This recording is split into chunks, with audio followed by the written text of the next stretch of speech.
Ngayong araw nga ay gagawa tayo ng sarili nating gasolina. Sa maniwala nga kayo at hindi, pwede nga pala tayong gumawa ng sarili nating gasolina. At hindi pa rin nga ako makapaniwala na pwede tayong gumawa ng gasolina gamit ang mga basura. Ngayong araw nga pala ay magiging scientist muna tayo dahil meron naman tayong panibagong natuklasan. At ito nga yung gagawa tayo ng gasolina gamit lamang ang mga basura na itinatapon lang natin na akala natin ay wala ng pakinabang. Dahil sa pamamagitan nga ng mga basurang ito ay makakagawa na tayo ng sarili nating gasolina. Bali, ang unang ginawa ko nga pala dito ay binutasan ko yung aking gagamitin na lata. Bali, sinunod ko nga palang butasin dito yung gagamitin naman natin ng mga plastic bottle. Bali, gagamit din nga pala tayo dito ng pito ng gulong. Pwede nyo nga palang gamitin dito kahit anong pito, basta pito ng gulong. At sinuot ko na nga pala dun sa ating binutas na lata kanina. At sinuot ko na rin sa bote yung gagamitin natin ng level hose para daanan ng ating gasolina. At inilagay ko na rin pala dun sa ating pito na nilagay sa ating lata yung ating level hose. At inikutan lang din natin siya ng kawad para matibay at hindi siya matanggal. At isinuot ko na rin pala yung kabilang dulo dun sa ating isang plastic bottle mga idol. At inilagay ko na rin nga pala yung mga napulot nating basura sa loob ng lata. At ang sunod ko nga ginawa dito mga idol, nilagyan ko lang ng tubig yung dadaanan ng gasolina galing sa loob ng lata para hindi siya mainit. Grabe talaga mga idol, at hindi pa rin talaga ako makapaniwala na pwede nga pala tayong gumawa ng gasolina gamit lamang ang mga basura na tinatapon natin. At gagamit din nga pala tayo mga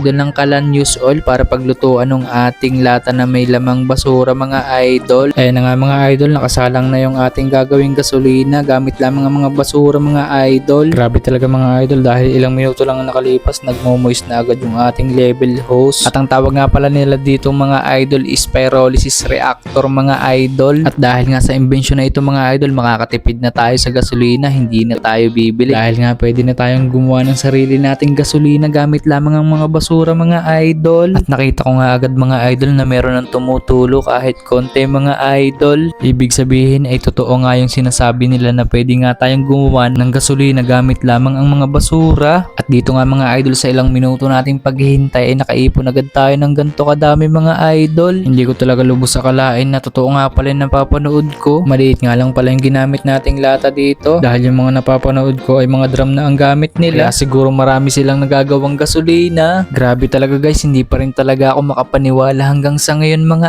idol. So yun guys, matapos ang ilang oras, nakakuha rin tayo ng gasolina. Ayan. Yan. Ito yung tatawagin natin na basolene. Kasi basura plus gasoline is basolene. Ito yung basura natin na ginawang gasolina. So yun, tatry na natin kung magsisindi talaga siya guys. So yun. Tara.